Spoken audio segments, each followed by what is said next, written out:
Bismillahirrahmanirrahim. Alhamdulillah hamdan katsiran tayyiban mubarakan fih kama yuhibbu rabbuna wa yarda. Ashhadu an la ilaha illallah wahdahu la syarika lah wa ashhadu anna Muhammadan abduhu wa rasuluh sallallahu alaihi wa ala alihi wa sallama taslima katsira amma ba'd. Para asatidzah yang semoga dimuliakan oleh Allah Subhanahu wa taala. Alhamdulillah, syukur kita panjatkan kepada Allah Subhanahu wa taala yang telah mempertemukan kita di salah satu dari rumah-rumah Allah Subhanahu wa taala. Mudah-mudahan pertemuan ini memberikan kebaikan-kebaikan kepada diri kita. Terlebih daripada itu kita harapkan kebaikan ini pun bisa memberi kebaikan pula kepada umat. Pada kesempatan pagi hari ini dalam acara daurah pendidikan yang akan kita bahas adalah terkait dengan hal-hal yang sifatnya global, sifatnya mujmal, yang semestinya dimiliki atau menjadi bahagian karakteristik para pendidik ataupun pengajar. Karena sesungguhnya tugas mendidik dan mengajar ada sedikit perbedaan. Seorang pengajar mungkin dia hanya sebatas mengajari, menyampaikan ilmu ataupun menyampaikan materi pengajaran itu kepada mad'u, orang yang diajari. Selepas daripada dia mengajari, maka dia tidak dituntut untuk hal yang lain. Berbeda dengan seorang pendidik. Seorang pendidik selain dia mengajari materi yang dia jadikan sandaran untuk mendidik, materi yang dia ajarkan haruslah menjadi bahagian dari amaliyah dia setiap harinya. Karena tujuan daripada mendidik adalah menanamkan nilai-nilai ajaran yang dia ajarkan, dalam pengertian dalam hal ini adalah ajaran Islam, kepada anak didiknya. Ya. Intinya kalau orang mengajar sudah, materinya lepas, dia sudah pulang, selesai. Tapi seorang pendidik, dia mengajarkan sebuah nilai kebiasaan A, maka dia harus mengontrol apakah kebiasaan A itu diamalkan oleh anak didiknya ataukah tidak. Apakah kemudian apa yang diajarkan itu kemudian diamalkan oleh dirinya atau tidak. Karena di dalam syariat, di dalam ketentuan agama, seorang pendidik tidak boleh hanya mengajarkan kepada anak didiknya, kemudian dia sendiri tidak mengamalkan. Itu tidak boleh. Karena di dalam pendidikan itu ada unsur keteladanan. Memberikan teladan. Itu beda antara pendidik dengan pengajar. Oleh karena itulah, pada kesempatan pagi hari ini, Anda ingin mencoba memberikan satu bentuk wawasan, bagaimana karakteristik pendidik itu. Artinya kepribadian yang harus dia miliki itu seperti apa. Di antara kepribadian-kepribadian pendidik yang harus ada pada dirinya, yaitu bahwasannya dia di dalam mendidik anak adalah merupakan satu bentuk tanggung jawab yang harus dia tunaikan. Maka karena dasar itulah seorang pendidik hendaklah dia memiliki jiwa ikhlas. Ini yang pertama. Kepribadian yang harus ada pada diri seorang pendidik adalah keikhlasan. Banyak ayat, banyak hadis yang memerintahkan kita untuk melakukan setiap kegiatan harus didasari dengan keikhlasan. Kenapa demikian? Karena mengajar ataupun mendidik itu merupakan tugas yang mulia dan merupakan bahagian daripada ibadah. Kita mengajar anak-anak, walaupun yang kita ajarkan cuma misalnya a, ba, ta, ikro, jilid 1. Atau yang kita ajarkan misalkan hanya membaca Al-Quran. Jangan dianggap remeh. Kita mengajarkan Al-Quran a, ba, ta, kamu kan cuman guru, cuman ngajar a, ba, ta saja. Jangan menganggap remeh. Kenapa? Karena Nabi SAW berdasarkan hadis dari Utsman bin Affan radhiyallahu anhu, hadis dari yang dikeluarkan oleh Imam Bukhari. Rasulullah SAW menyebutkan, khairun nas khairukum man ta'allama al-Qur'an wa 'allamahu. Sebaik-baik kalian adalah orang yang belajar Al-Qur'an dan mengajarkan tentang Al-Qur'an. Sabda Nabi SAW ini merupakan bentuk pernyataan yang semestinya menjadi daya dorong bagi kita. Karena Nabi menyebutkan khairukum, sebaik-baik kalian. Jadi meskipun orang itu hanya mengajarkan a, ba, ta kepada anak-anak kecil atau orang-orang yang belum bisa membaca Al-Quran, jangan dianggap perbuatan itu adalah perbuatan yang kecil. Itu adalah perbuatan yang besar di hadapan Allah dan Rasulnya. Sehingga dengan demikian proses pendidikan ataupun proses mengajar itu tidak bisa kemudian disetarakan dengan insentifnya ataupun dengan gajinya, tidak bisa. Kadang-kadang kan kita tanpa kesadaran kalau mengajar atau mendidik itu adalah sebuah aktivitas ibadah. Kadang-kadang kan kita menganggap, kemudian menganggap sebebasnya kita. Sebebasnya kita itu artinya mengajar itu ya nunggu waktu luang kita. Ini berbahaya. Sebentar saya sedang sibuk ini di rumah, ada order. Loh kenapa? Nah, karena mengajar itu hanya sampingan bagi dirinya. Ini berbahaya. Sehingga apa? Sehingga datang ke madrasah atau datang ke tempat pengajaran, tempat pendidikan, itu kemudian terlambat. Ketika misalnya mudirnya, "Mbok yo jangan terlambat." Loh, kita kan di sini cuma ta'awun. Kalau ta'awun kan, ya namanya ta'awun, ya kita suka-sukalah. Oh, tidak begitu. Ini masalahnya masalah kita mengajar itu, niatnya sudah lillahi ta'ala. Ini perjuangan, ini jihad. Ini masalah-masalah keseriusan, masalah membentuk kepribadian anak, masalah membentuk generasi yang nanti mereka akan hidup di masa yang akan datang. Bukan sekedar, saya kan di sini cuma ta'awun saja, bukan. Jangan dilihat hanya dari kacamata diri sendiri, iya kan? Kalau sekedar bahasanya, saya kan cuma ta'awun, itu kan berarti hanya melihat dari kacamata dirinya sendiri. Nah terus bagaimana dengan anak-anak yang ini diamanahkan kepada kita?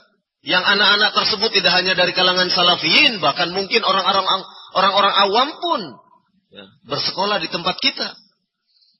Hal yang seperti ini jelas menjadi tanggung jawab kita. Oleh karena itu keikhlasan betul-betul murni. Hanya untuk Allah subhanahu wa ta'ala. Wa ma umiru illa liya'budullaha mukhlishina lahuddin. Dan tiadalah aku perintahkan kepada kalian illa liya'budullaha, kecuali untuk beribadah kepada Allah subhanahu wa ta'ala,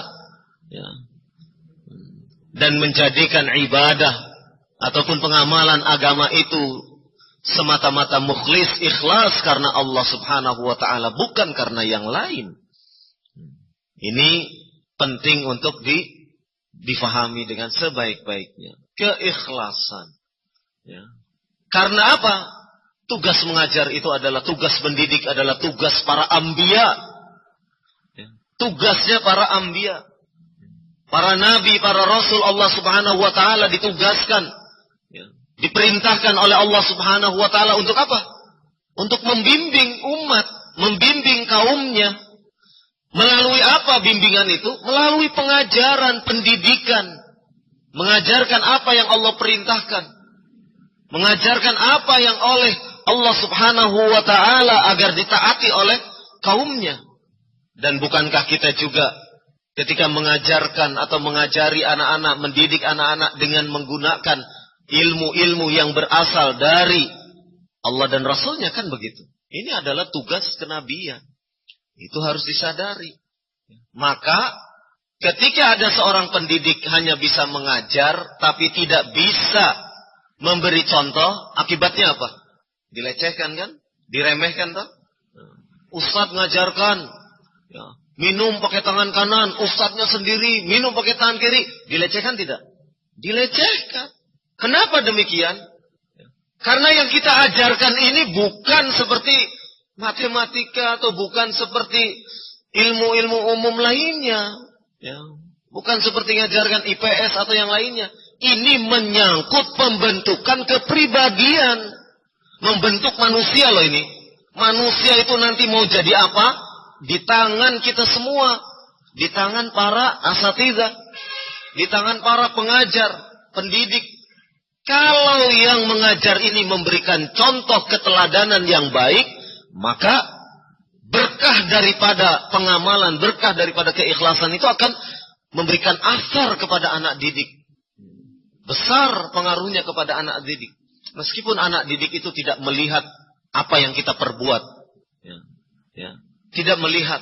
Ya. Tetapi ya, semangat mengajar, kemudian kegairahan mengajar, itu akan tercermin ya, ketika seseorang mengajar. Ketika seseorang berhadapan dengan anak didiknya.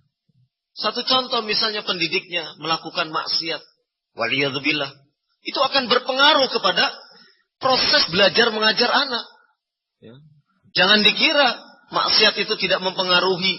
Ya. Itu akan mempengaruhi sekali dari segi keberkahan. Ya. Berkahnya ilmu. Ya. Dari segi dia semangatnya. Ya. Itu akan berbeda. Ya. Nuansa dia mengajar juga lain. Ya. Coba kalau seseorang. Ya. Kita lihatlah pendidikan-pendidikan di tempat umum. Guru melarang murid-muridnya merokok, tapi gurunya sendiri merokok. Kira-kira bagaimana? Oleh muridnya ditaati? Himbauan gurunya itu untuk supaya anak-anak pelajar-pelajar SMA itu tidak merokok? Apakah ditaati? Ya tidak akan. Bagaimana mungkin ditaati? Anak-anak akan melihat, oh Pak guru saja merokok kok. Lihat di sini dampak pengaruh antara perilaku pendidik dengan yang dididik. Memberikan asar yang sangat kuat. Pengaruh yang sangat kuat. Nah, keikhlasan ini akan nampak dari amaliyahnya. Dan itu akan terasa nanti. Akan terasa. Di hadapan umat itu akan terasa. Mana da'i, pengajar, ustadz yang ikhlas. Dan mana yang semata-mata ingin cari popularitas. Dan mana yang semata-mata ingin cari penghasilan. Dan mana yang semata-mata ingin meraup dunia, itu akan terlihat. Asarnya, bekasnya itu akan terlihat. Innamal a'malu binniyat. Wa innamal likulli imri'in ma nawa. Amal-amal itu tergantung dari niat-niatnya. Dan setiap orang ya, akan terlihat ya, dari apa yang telah dia niatkan. Amal itu akan dia lihat dari apa yang telah dia niatkan. Niatnya apa? Itu akan terlihat. Sekolah yang guru-gurunya mengejar profit, keuntungan, komersial, itu akan terlihat. Dengan sekolah yang betul-betul guru-gurunya itu ikhlas lillahi ta'ala.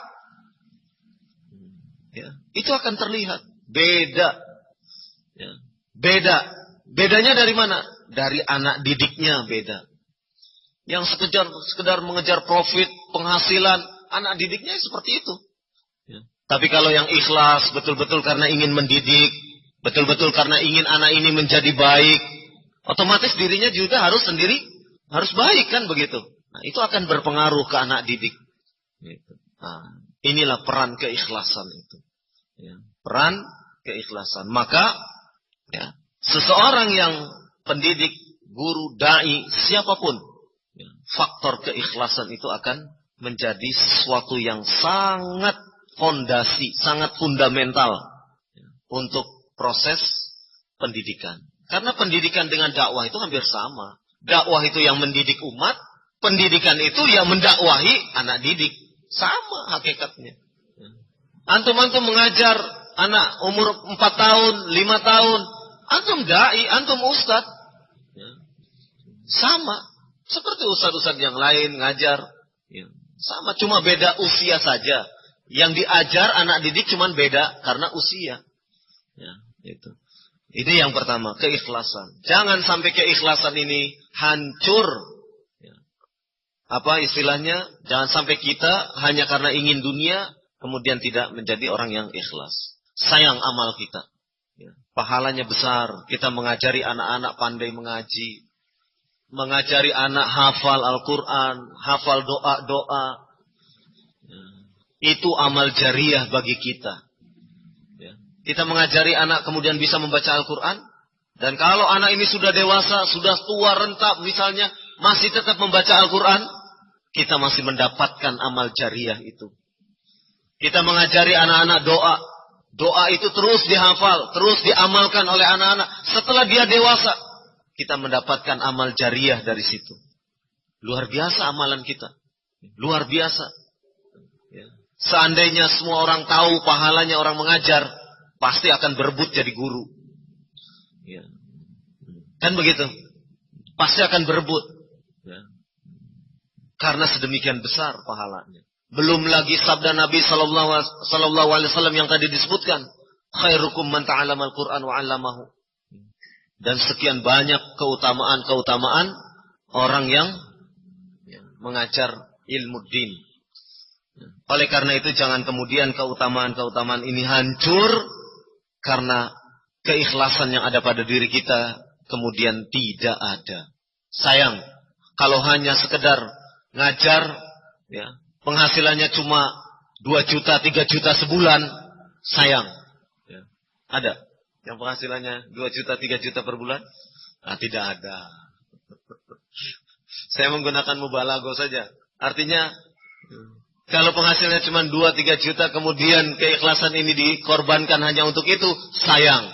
Kalau lebih rendah lagi, lebih sangat sayang lagi.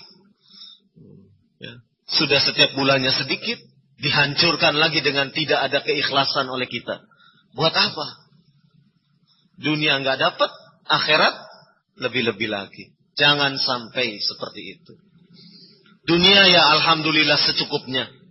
Akhirat jangan sampai kemudian hancur gara-gara ingin mendapatkan dunia yang tidak seberapa. Kesadaran inilah yang harus kita tumbuhkan. Ma'ahid, pondok-pondok yang ada di sekitar kita, ini kan umumnya rata-rata mulai merintis kan? Umumnya kan mulai merintis. Ya di dalam perintisan itu wajar kalau misalnya kita sebulan ini, wah insentifnya ini telat ini. Kan begitu. Kalau di Solo bisa dibayar tanggal 14 baru bisa dibayar. Lah tanggal 1 sampai tanggal 13 itu gurunya makan apa? Ya ada saja. Allah.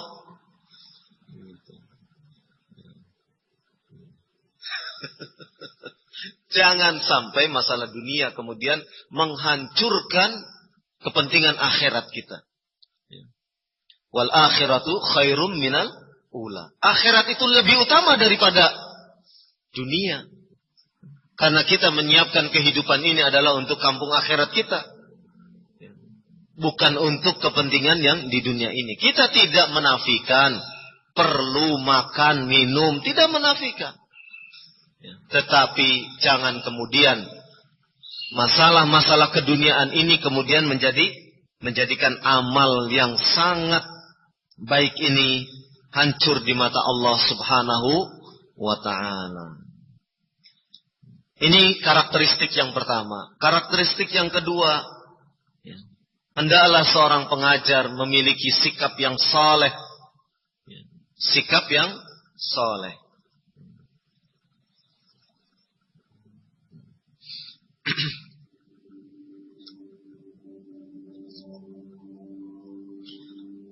sikap yang soleh ini adalah merupakan cerminan dari apa yang ada di dalam diri pengajar itu sendiri. Allah Subhanahu wa ta'ala menggambarkan tentang sikap yang soleh sebagaimana yang kemarin saya kutip dalam surat Al-Kahfi ayat ke-86. Wa kana abuhuma salihan. Dan orang tua dari kedua anak yatim itu adalah orang yang soleh. Saya hanya ingin menggambarkan bagaimana kesolehan itu bisa memberikan pengaruh asar kepada anak yatim yang ditinggalkan oleh orang tuanya yang soleh ini. Yaitu dengan Allah Subhanahu wa ta'ala menyiapkan harta yang berada di bawah jidar, tembok yang diperuntukkan untuk kedua anak yatim itu. Artinya bahwasanya kesolehan seorang pendidik, dalam hal ini adalah orang tua, itu memberikan pengaruh kepada anaknya. Dengan kesolehan anak didik itulah yang menjadikan kemudian Allah Subhanahu wa ta'ala menyiapkan kebutuhan hidup anak yatim, kedua anak yatim itu. Ini faktor kesolehan. Jadi ketika guru yang mengajar juga soleh, maka kebaikan-kebaikan itu akan didapatkan oleh anak didiknya. Guru yang soleh adalah guru yang senantiasa dia selain beramal ikhlas, dia juga mutaba'ah li Rasul sallallahu alaihi wasallam. Hadis dari Aisyah radhiyallahu anha, hadis Muslim, riwayat Muslim, man amila amalan laisa alaihi amruna fahuwa raddun. Barang siapa yang melakukan satu amal tanpa atas dasar perintah dari kami, maka amalan itu ditolak. Ini menunjukkan bahwasanya amaliyah dari seorang pendidik harus bersendikan kepada ittiba, yaitu mengikuti apa yang dituntunkan oleh Rasulullah sallallahu alaihi wa ala alihi wasallam. Ini dasar perintah dari Nabi sallallahu alaihi wasallam yang harus ditaati. Sehingga dengan demikian pendidik yang benar-benar dia mengedepankan keikhlasan, kemudian ittiba kepada Rasul sallallahu alaihi wasallam, maka pendidik yang demikian adalah pendidik yang soleh.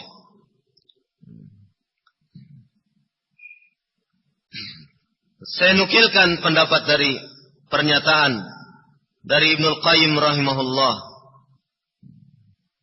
dari kitab Fadlul Ilm. Fal'amalul muwafiqu lil ilmi huwal maqbul. Maka amal yang selaras dengan ilmu itulah amal yang diterima. Wal mukhalifu lahu huwal mardud. Dan yang menyelisihi dengan ilmu itu sendiri adalah merupakan amal yang ditolak. Fal ilmu huwal mizanu wa huwa mihaqqu. Maka ilmu itu adalah merupakan timbangan. Dan ilmu itu merupakan kompas penentu. Qala ta'ala, sebagaimana Allah Subhanahu wa ta'ala berfirman, alladzi khalaqal mauta wal hayata liyabluwakum ayyukum ahsanu amala wa huwal azizul ghafur. Surat Al-Mulk ayat kedua. Dialah Allah yang telah menciptakan kematian dan kehidupan dalam rangka untuk menguji kalian. Ayyukum ahsanu amala. Siapakah di antara kalian yang paling baik amalnya, yang paling soleh, yang paling ahsan. Wa huwal azizul ghafur, dan dia maha perkasa lagi maha pengampun. Qala al-Fudail Ibn Iyad rahimahullah, maka kata Fudail Ibn Iyad memberikan penjelasan tentang ayat di atas, surat Al-Mulk ayat kedua. Kata Fudail Ibn Iyad, yang dimaksud dengan ahsanu amala, sebaik-baik amal, wa akhlasul amal, wa aswabuhu, yaitu dengan yang dimaksud ahsanu amala adalah akhlasul amal wa aswabuhu, yaitu amalan yang paling ikhlas ya, dan paling benar, paling mencocoki sunnah Nabi sallallahu alaihi wasallam. Kalau ditanyakan kepada Fudail ibn Iyad, ya Aba Ali, ma akhlasuhu wa aswabuh, apa yang dimaksud akhlasuhu wa aswabuh? Qala, maka jawab Fudail ibn Iyad, innal amala, sesungguhnya amal itu, idza kana khalisan, apabila dilakukan dengan ikhlas, walam yakun sawaban, tapi dia tidak mengikuti tuntunan Nabi sallallahu alaihi wasallam, tidak berittiba kepada Nabi sallallahu alaihi wasallam, lam yuqbal, maka amal itu tidak diterima. Artinya bukan amal soleh. Wa idza kana sawaban, dan apabila amal itu ditunaikan dengan berdasar tuntunan Nabi, walam yakun khalisan, akan tetapi dia tidak ikhlas mengerjakannya, lam yuqbal, maka tidak akan diterima pula amal tersebut.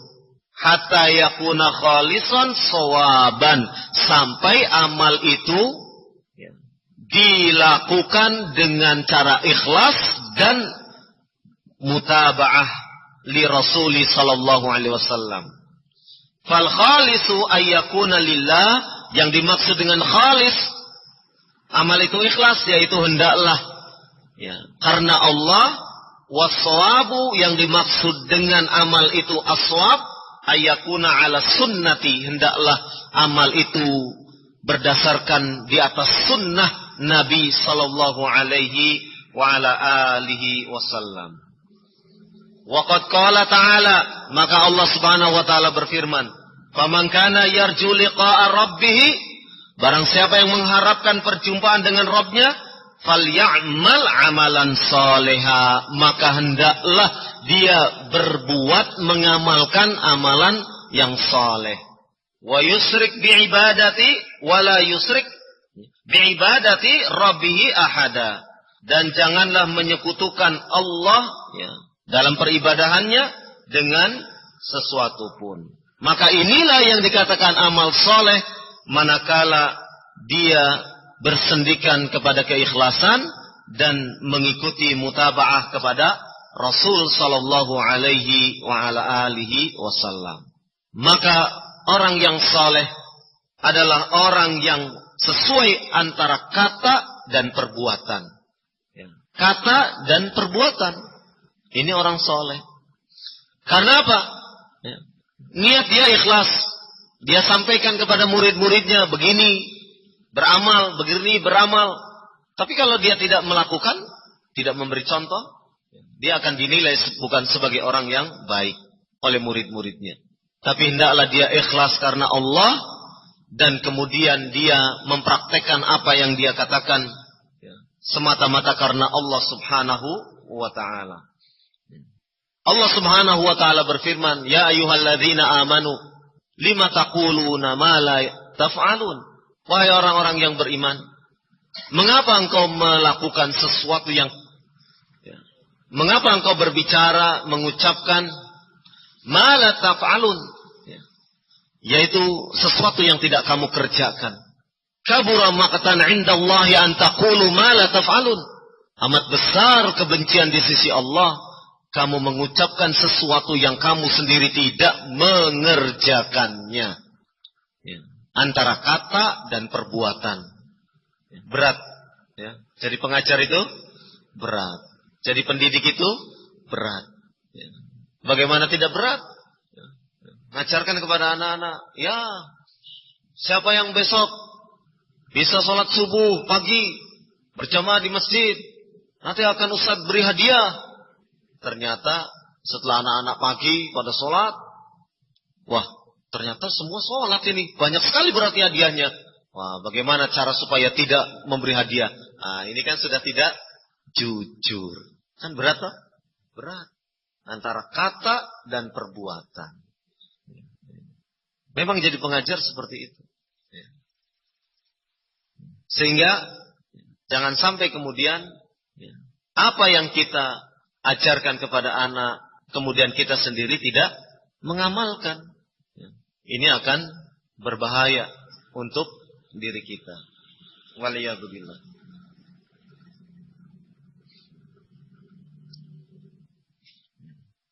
Dalam sebuah hadis riwayat Bukhari dan Muslim, annahu yu'ta birrajulin yajtami'u ahlun nar alaihi tandaliqu aqtabu batnih fayaqulun ya fulan alam takun ta'muruna bil ma'ruf wa tanhana 'anil munkar fayaqul kuntu amurukum bil ma'ruf wa la atihi wa amurukum bil munkar wa atihi.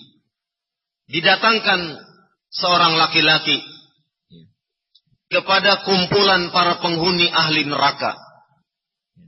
Tandaliqu aqtabu batnih, dalam keadaan laki-laki itu terburai isi perutnya.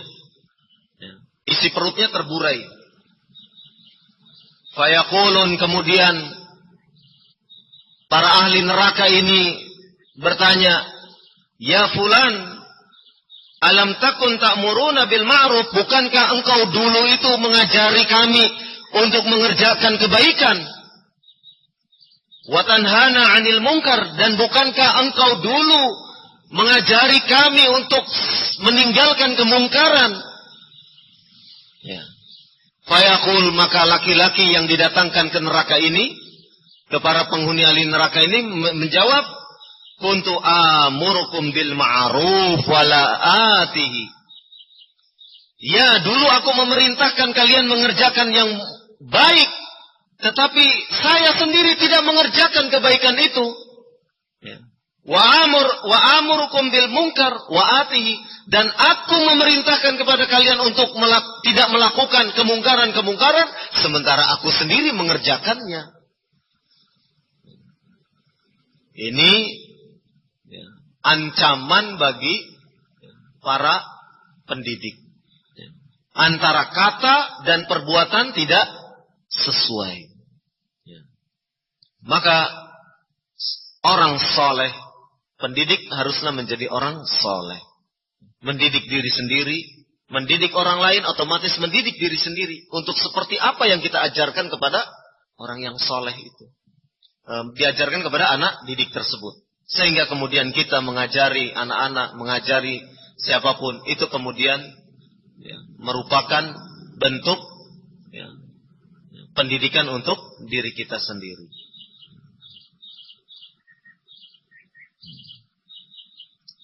Kemudian kepribadian yang ketiga, hendaklah seorang pendidik itu memiliki sikap tawadhu. Memiliki sikap tawadhu.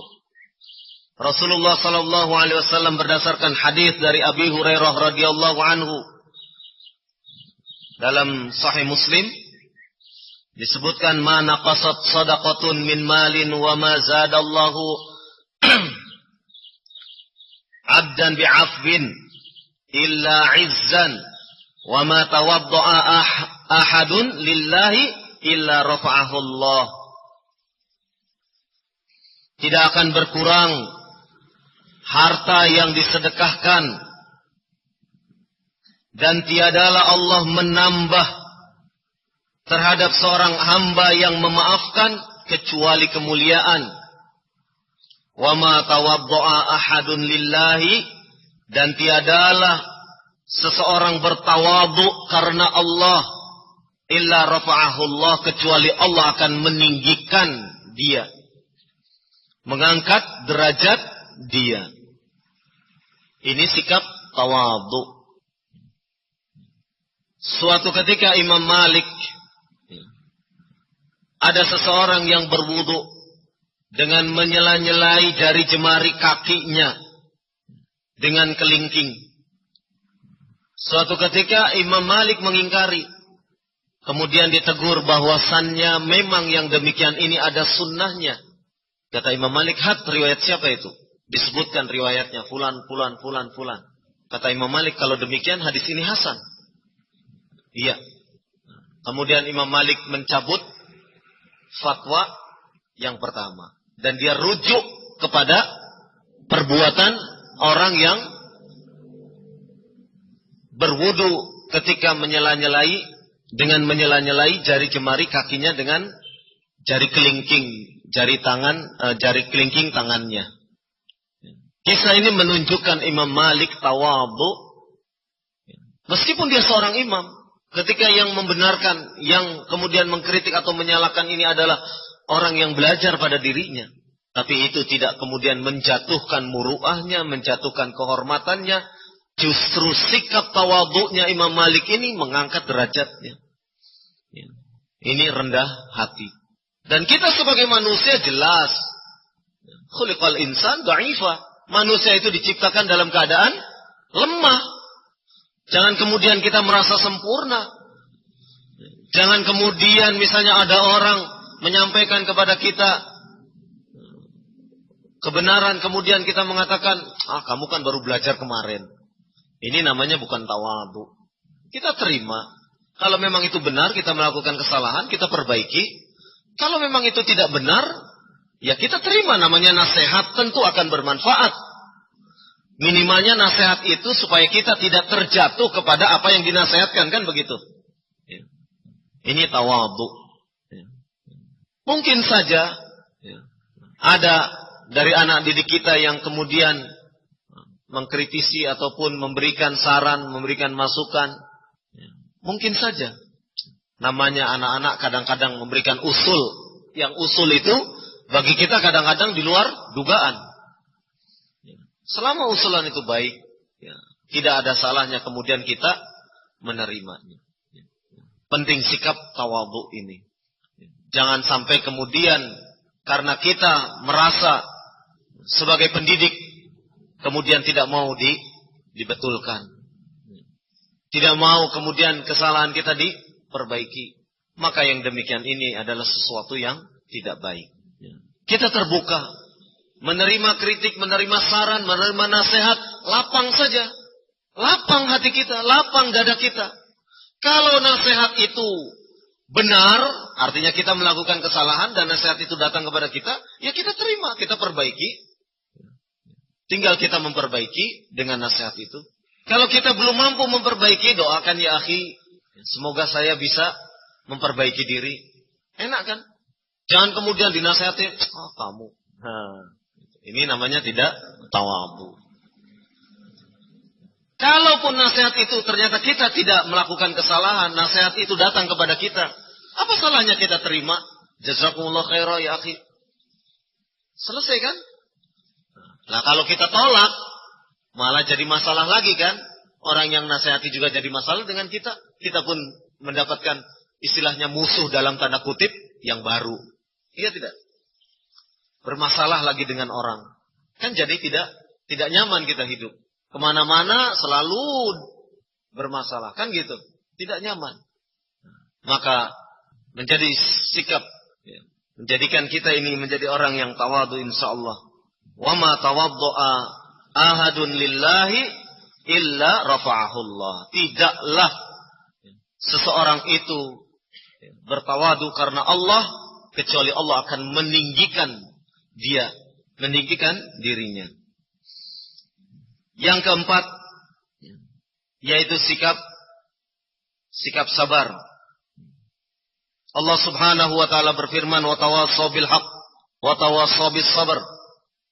Hendaklah kalian saling menasihati dalam hal menetapi kebenaran, dan hendaklah kalian saling menasihati untuk menetapi kesabaran. Atau firman Allah Subhanahu wa taala, ya ayyuhalladzina amanu ista'inu bis sabri was shalah innallaha ma'as sabirin. Dan banyak ayat-ayat lain yang mendorong kita untuk bersikap sabar. Ya. Sabar dalam mendidik itu sudah merupakan satu kemestian. Ya. Tidak akan menjadi pendidik yang baik manakala tidak memiliki sikap sabar. Ya. Sabar dengan keadaan lembaga pendidikan. Apalagi perintisan, baru perintis. Kalau tidak sabar, wah sudah patah di tengah jalan. Udahlah enakan bisnis herbal saja. Banyak untungnya, banyak modalnya. Kalau ngajar ya nggak akan bisa mandiri nih hidup. Kan begitu. Kalau tidak sabar, ya sudah. Banyak orang-orang tergiur karena masalah dunia. Lantas akhirnya terjerumus kepada hal-hal yang tidak kita inginkan. Sabar semuanya. Nanti datang orang, mau dana enggak? Oh iya, tanpa syarat ini dananya. Terima. Dari mana? Dari Iyau Turot. Wah, karena enggak sabar kan?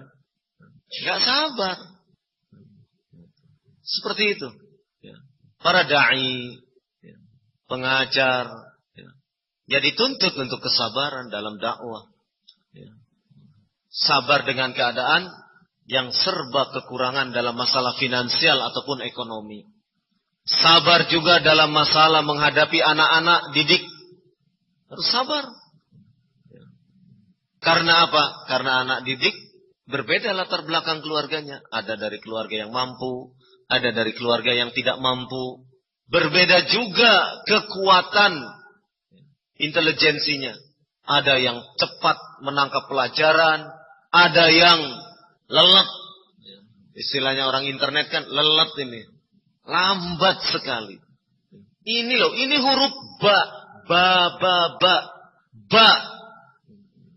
Ya. Kalau nggak sabar, kan begitu.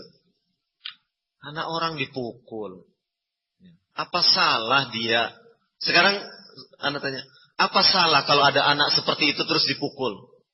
Apa benarkah tindakan dari seorang pengajar ketika anaknya nggak mau mengerti tentang pelajaran ini terus kita pukul?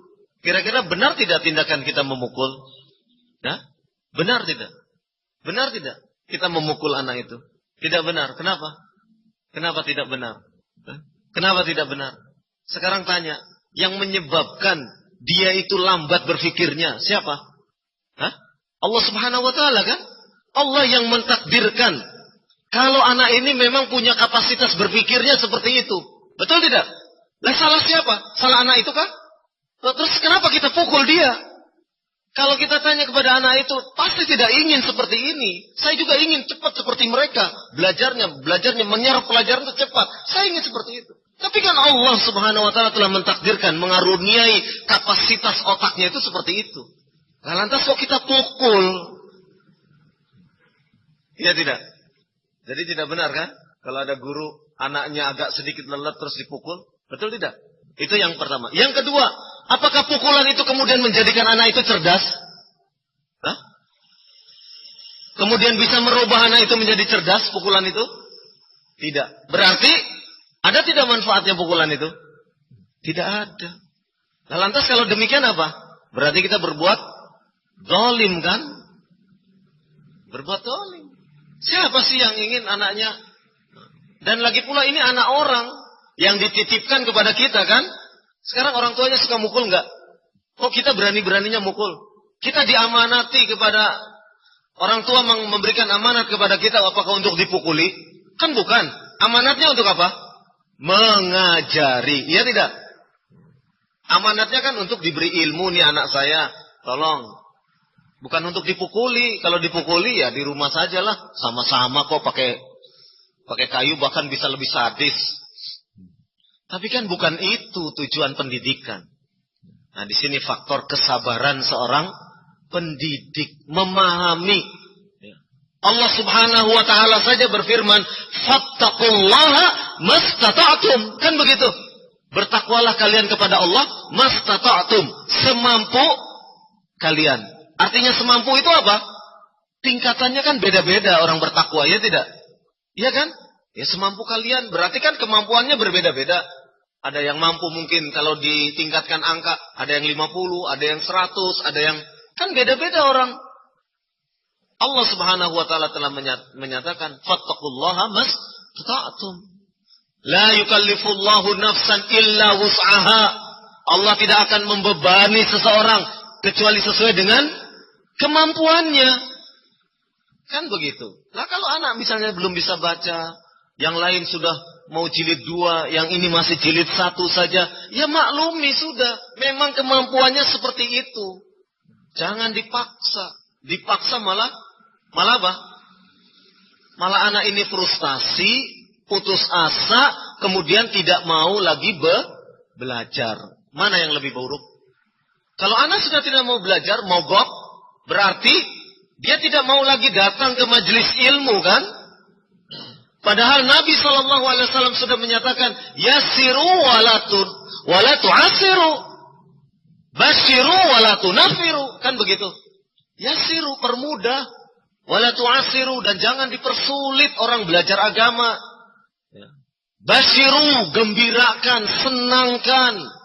Wala tunafiru, dan jangan engkau menjadi sebab orang itu lari dari belajar agama.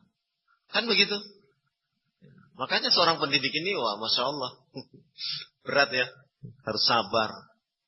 Anak terlambat datang, ya, kamu berdiri, setrap, 1 kaki, wah 1 kaki lagi. Sekarang saya tanya, adakah manfaatnya dia berdiri di hadapan kelas? Bisakah dia konsentrasi menyerap pelajaran yang kita ajarkan di kelas itu? Seberapa besar? Mana besar? Ya. Mana lebih manfaat kalau dia duduk saja atau dia berdiri menyerap pelajarannya? Kan? Kita kan perlu bertanya. Kalau seandainya anak itu kemudian besok tidak mau masuk, siapa yang salah? Jelas kan? Dia memang terlambat. Tetapi hukuman itu menjadikan dia dipermalukan di depan teman-temannya. Besoknya dia nggak mau lagi sekolah, bolos. Mana yang lebih berat mafsadatnya? Tidak adakah hukuman yang lebih baik untuk dia? Yang bisa memberi manfaat untuk dia hukumannya? Misalnya dia dihukum menulis yang ada di dalam Al-Quran 4 halaman. Kamu tulis, nih kamu terlambat. Mana kira-kira bermanfaat menulis, menyalin Al-Quran itu dengan berdiri saja di depan kelas? Kan begitu.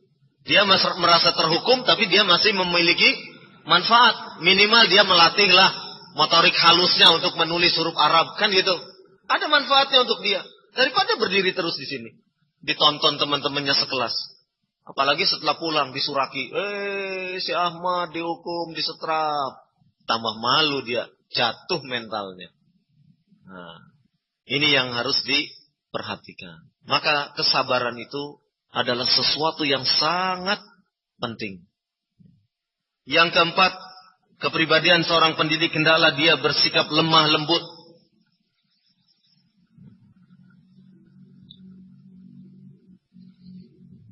Dalam sebuah hadis disebutkan, hadis riwayat Bukhari, Innallaha rafiqun yuhibbur rifqa fil amri kullih. Sesungguhnya Allah itu zat yang maha lemah lembut, yuhibbur rifqa, dan dia Allah menyukai kelemah lembutan. Fil amri kullih, di dalam setiap perkara. Dalam sebuah hadis dari Aisyah radhiyallahu anha, hadis riwayat Muslim, ma daraba Rasulullah sallallahu alaihi wasallam syai'an qat wala imra'atan wala khadimah illa ayyujahida fi sabilillah. Ma daraba Rasulullah sallallahu alaihi wasallam syai'an qat biyadihi. Nabi sallallahu alaihi wasallam tidak pernah memukul sedikit pun dengan tangannya. Wala imra'atan wala khadiman, tidak pula memukul kepada istrinya, tidak pula kepada pembantunya.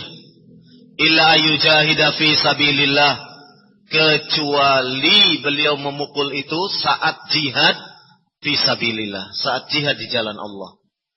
Artinya apa? Nabi SAW tidak pernah melakukan tindakan kekerasan secara fisik, ya, kecuali ketika berjihad.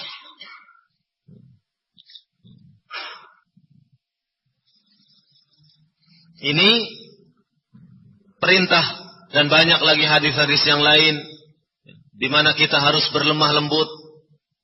Karena apa? Karena yang namanya anak itu hukumnya sama seperti A'rabi dalam kisah hadis yang ma'ruf, ya.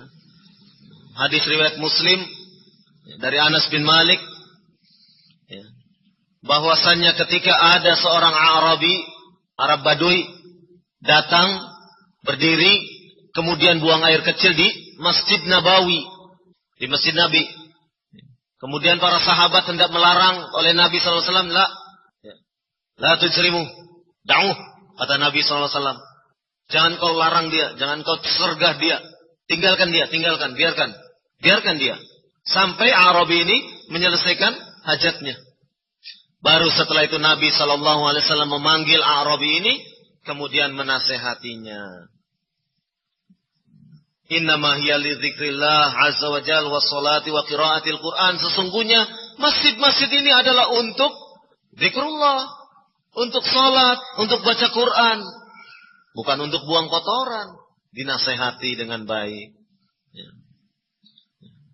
Kita lihat bagaimana sikap Nabi terhadap Arabi, terhadap orang gunung, orang Baduy ini. Arabi itu kata Syekh Muhammad bin Shalih Al-Utsaimin rahimahullah adalah orang Baduy yang belum pernah mendapatkan pendidikan, belum pernah mendapatkan ta'lim, artinya belum belajar. Itu kata Syekh Muhammad bin Shalih Al-Utsaimin rahimahullah. Sekarang anak kecil termasuk orang yang pernah belajarkah? Termasuk orang yang sudah mendapatkan pendidikankah? Kan tentu kita akan menjawab, namanya anak kecil, ya baru belajar, kan begitu. Berarti hukumnya sama-sama A'rabi, kan begitu. Sama-sama nggak paham, sama-sama belum berilmu. Sehingga apa? Sehingga penyikapan kita pun ya, terhadap anak-anak yang masih kecil, ya, belum akil balik, kita menyikapinya dengan cara yang lemah lembut. Apalagi hadis Nabi SAW, hadis Aisyah radhiyallahu anha tadi, Nabi tidak pernah memukul. Padahal di lain hadis Nabi memerintahkan kita untuk memukul anak yang sudah 9 tahun, kan begitu?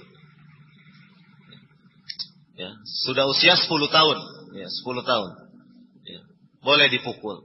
Tetapi para ulama kemudian menjelaskan, pukulannya seperti apa? Ghairu mubarrih.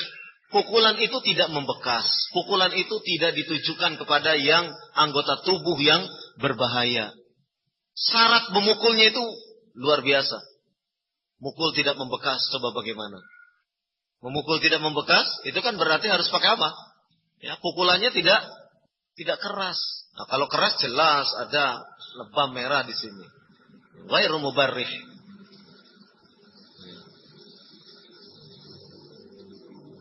Nah, kemudian diusahakan kalau kita memang terpaksa harus menghukum itu dalam keadaan kita itu tidak emosi, kan begitu? Memukul dalam keadaan kita tidak emosi, bisa tidak kira-kira? Kan rata-rata kita memukul tuh ketika sedang emosi, ya, langsung lempar penghapus, wah, kan gitu, ya, langsung lempar apa yang ada di dekat kita aja, ya, nah, seperti itu.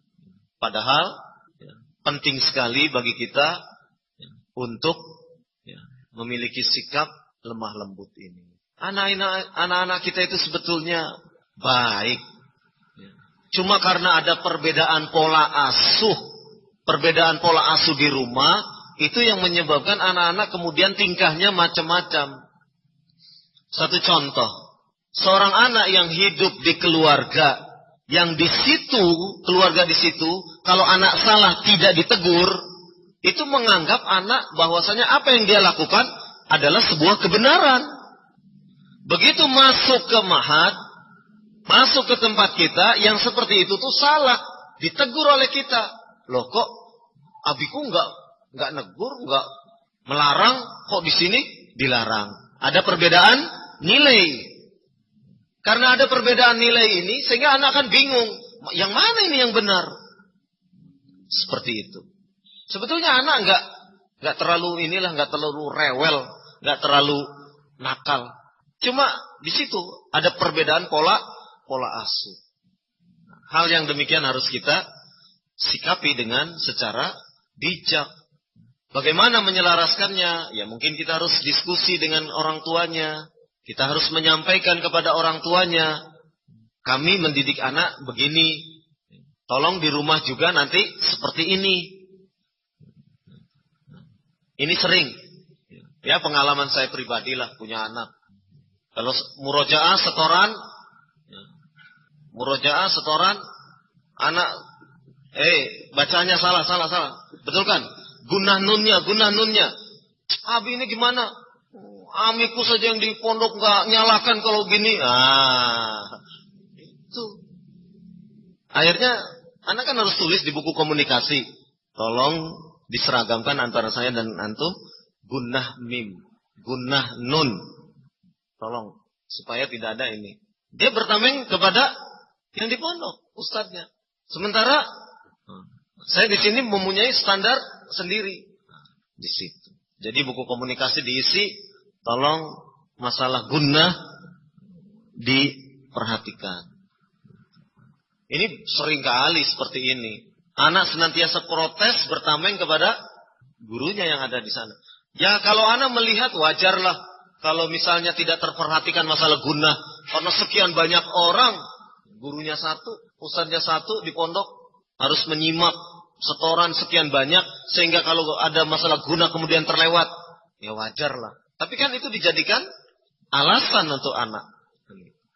Kalau kita kan menyimak anak kita sendiri, jadi kesalahan yang manapun lebih teliti kan gitu. Beda dengan yang di pondok. Karena banyaknya kan. Sehingga dengar, ya bagus, ya lulus. Begitu dicek lagi, ternyata, wah ini bacaannya belepotan ini. Kan begitu. Ini perbedaan.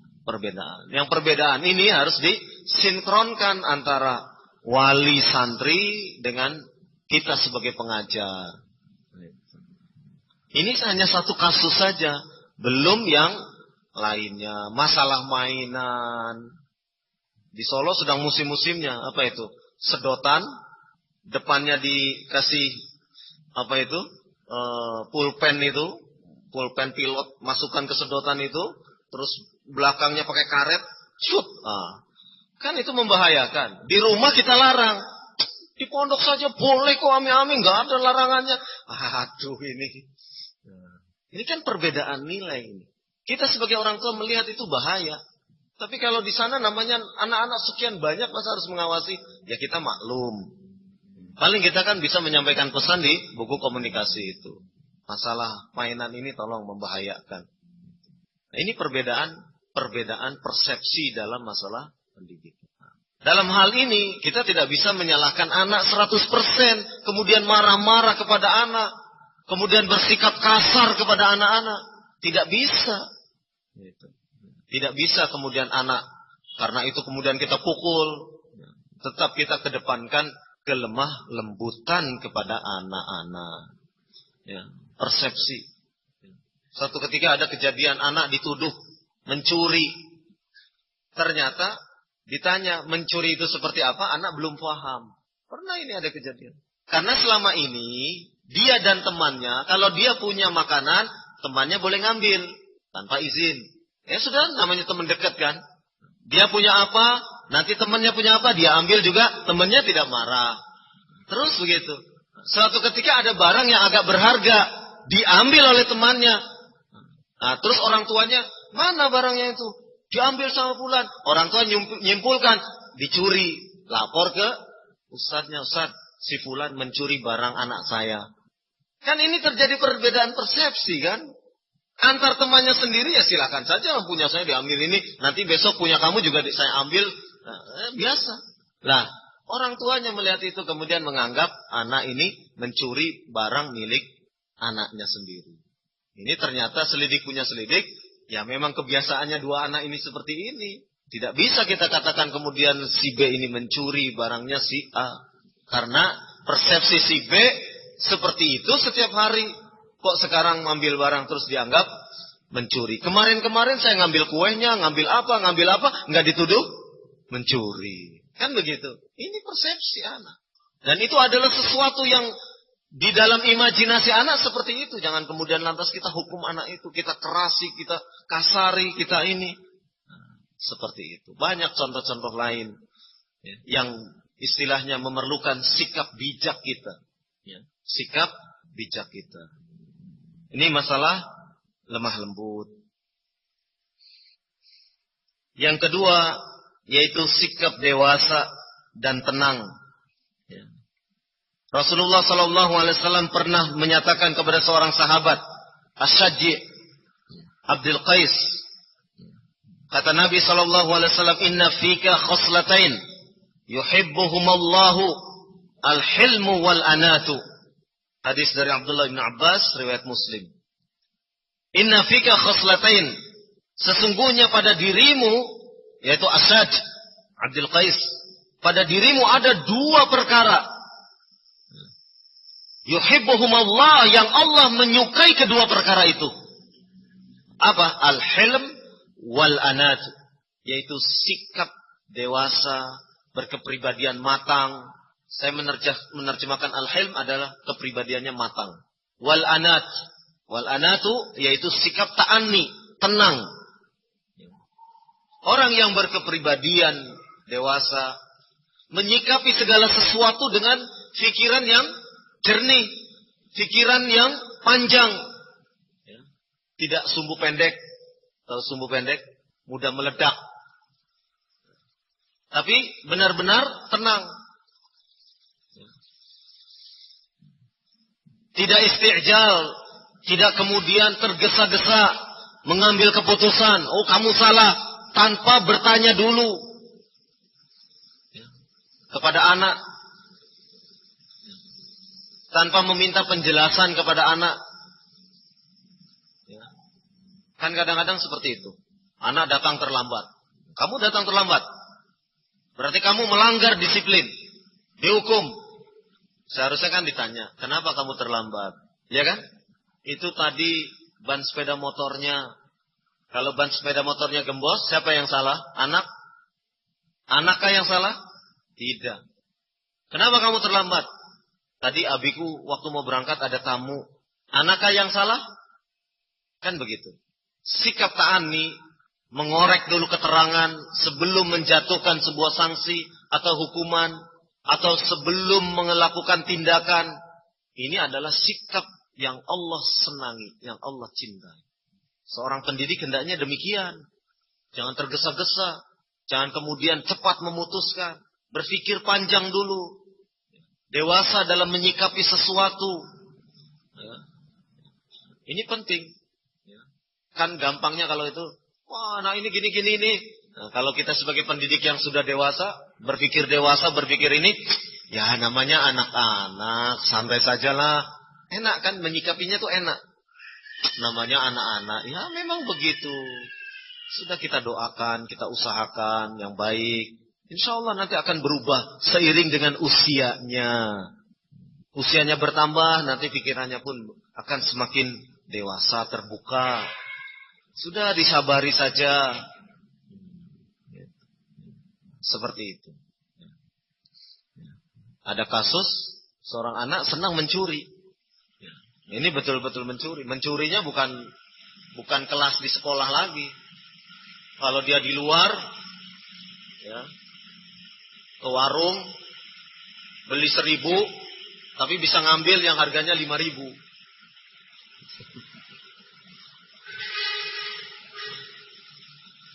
Nah, ini kejadian. Dalam kondisi seperti ini, yang pertama yang harus kita perhatikan, anak ini kenapa bisa begini? Tidak semata-mata anak itu bisa mengambil barang milik orang lain kalau tidak ada yang mengajari. Sekarang kita perhatikan lingkungannya bagaimana. Itu maksudnya kita sebagai pendidik itu menilai seseorang berbuat begini, lingkungannya bagaimana. Kalau lingkungannya jelek, nah ini yang harus dirubah. Sebelum merubah, sebelum memberikan terapi kepada anak ini, pindahkan dulu dia dari lingkungan yang jelek tersebut. Kalau orang tuanya sebagai kontraktor, artinya rumahnya ngontrak di situ, ya, diminta pindah saja dari lingkungannya. Atau dia diajari oleh teman-temannya yang ada di situ, temannya. Mungkin orang awam kah atau siapa. Dijauhkan dari teman ini. Nah itu kita harus kerjasama dengan orang tua. Coba diteliti dengan siapa dia bermain, lingkungannya seperti apa. Karena kalau kita terapi dia, kita beri sanksi, kita beri apapun, setelah itu dia pulang terus bergaulah dengan orang-orang yang anak-anak yang suka mencuri ini, ya akan kambuh lagi. Maka kita harus itu tadi, sikap-sikap untuk meneliti, melihat pengaruh-pengaruh dari anak. Kan anak itu, namanya anak kan polos biasanya. Tidak semata-mata dia ngambil ini kalau tidak ada yang ngajari. Siapa ini yang mengajarinya? Nah itu harus diputus. Rantai hubungannya ini harus diputus dulu. Baru kemudian kita terapi, dinasehati dan seterusnya. Sambil diawasi terus, jangan sampai bergaul dengan anak-anak yang suka mencuri itu. Ini sikap al-hilm.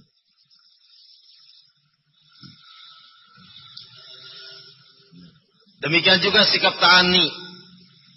Tidak tergesa-gesa dalam memutuskan satu perkara. Ya, hendaklah kita berpikir jauh ke depan. Ya. Untuk supaya menjadikan anak ini bertambah baik. Ya. Ta'ani ini, sikap tenang kita, tidak tergesa-gesa dalam memutuskan satu perkara, ini sangat menentukan bagi anak. Yaitu tadi, jangan sampai kita tersulut kemudian emosi. Ini kalau kita sudah emosi, jalan berpikir kita pun jadi sudah tidak baik lagi.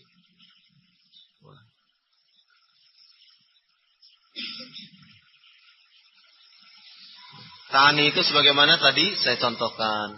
Anak terlambat, ditanya dulu. Sebelum kita menghukum itu nanti urutan kesekian. Ya. Diperingatkan orang tuanya, diajak kerjasama bagaimana supaya tidak terlambat. Itu satu contoh kasus.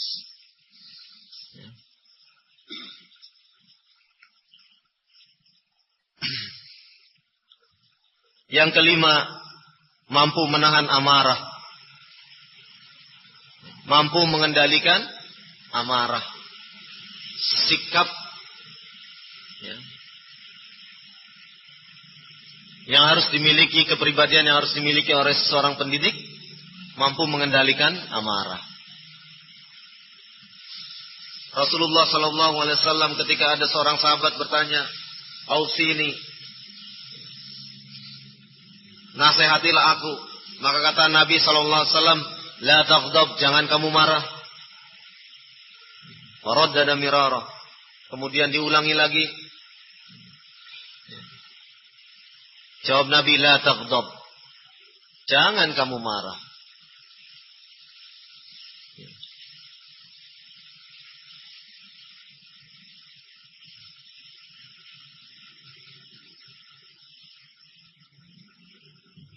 Ini kepribadian yang harus ada pada seorang pendidik. Ketika seseorang marah, akalnya itu sudah tidak terkendali. Ketika seseorang itu kemudian marah, jiwanya sudah dikuasai oleh syaitan, hawa nafsu. Sehingga tindakan-tindakan dia tidak menjadi terukur. Ucapan-ucapannya tidak terukur. Perbuatan anggota tubuhnya, kalau dia memukul, kalau dia membanting, tidak terukur. Yang semua itu akan dia sesali manakala dia sudah hilang amarahnya. Kan begitu? Iya ya, kenapa ya saya banting pintu tadi? Nah, iya ya, kenapa kok saya tadi mukul? Padahal kan masalahnya sepele. Nah, penyesalan itu adanya di akhir. Itu akibat emosi, marah. Nabi SAW sudah mengingatkan kita, la taghdab.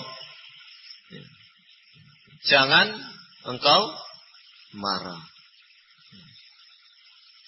Artinya jangan mudah sekali untuk mengendalikan marah. Malah marah dalam kadar-kadar tertentu baik. Tapi apabila hal ini terus dilakukan, ini akan menjadikan muruah kita di hadapan anak-anak akan jatuh. Kenapa demikian? Kenapa demikian? Anak tetap bisa berpikir. Janganlah kemudian kita mempersepsikan di hadapan anak sebagai guru yang paling galak. Itu tidak baik. Itu tidak baik. Anak akan diam, dari jauh sudah kedengaran suara sepeda motornya saja. Wah, ini lagi itu datang. Kenapa? Ada apa dengan suara sepeda motor? Ya, identiknya dengan yang mengendarainya ini. Yang mengendarainya ini sukanya marah. Akhirnya kan seperti itu jadi tindakan yang dijadikan sebagai mainan untuk anak-anak. Dan ini akan meruntuhkan wibawa. Wibawa dia sebagai seorang pengajar, pendidik. Tidak akan memberikan kebaikan manakala kita tidak menempatkan amarah ini bukan pada tempatnya yang sebenarnya. Ya. Sampai setengah 12.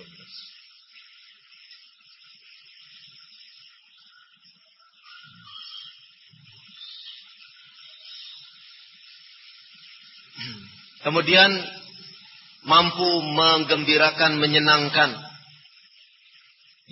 Seorang pendidik hendaklah dia mampu untuk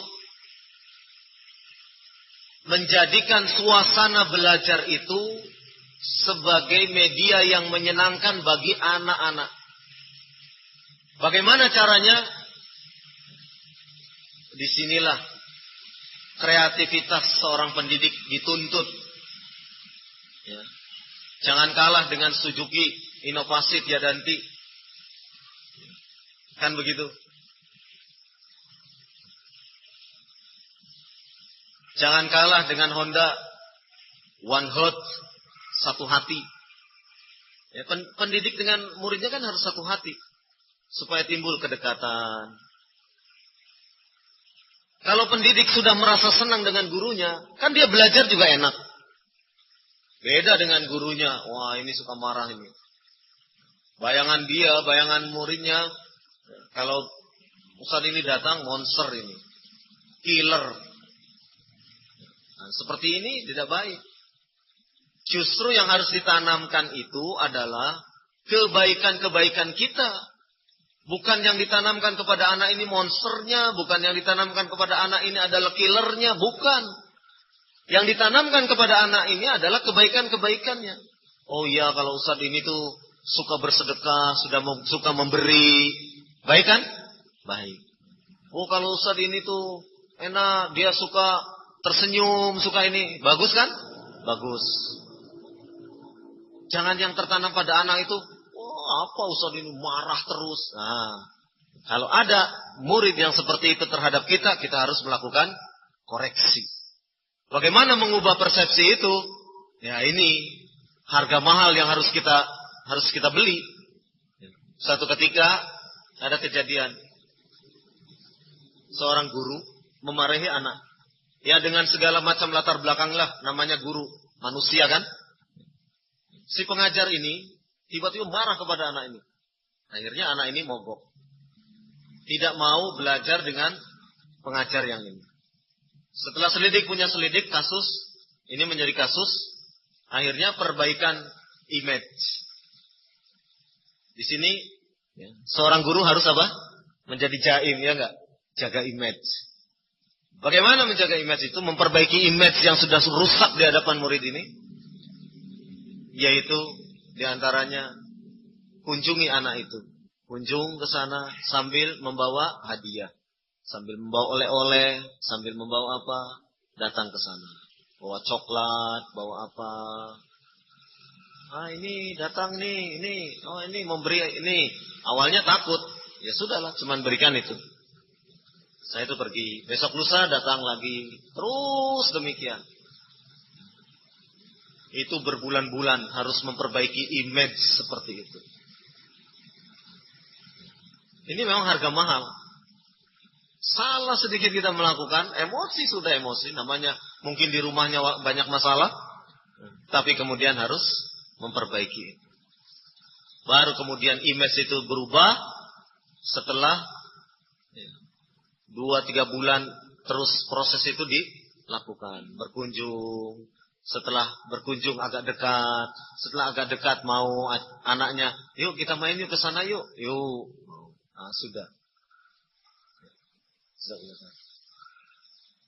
Sampai seperti itu. Ini untuk memperbaiki image yang tertanam pada anak didik. Kan image guru itu harus perfect ya, sempurna di hadapan seorang anak didik, kan begitu. Anak didik gak mau tahu, pokoknya guruku harus begini. Wallahu a'lam bishawab. Mungkin itu dulu.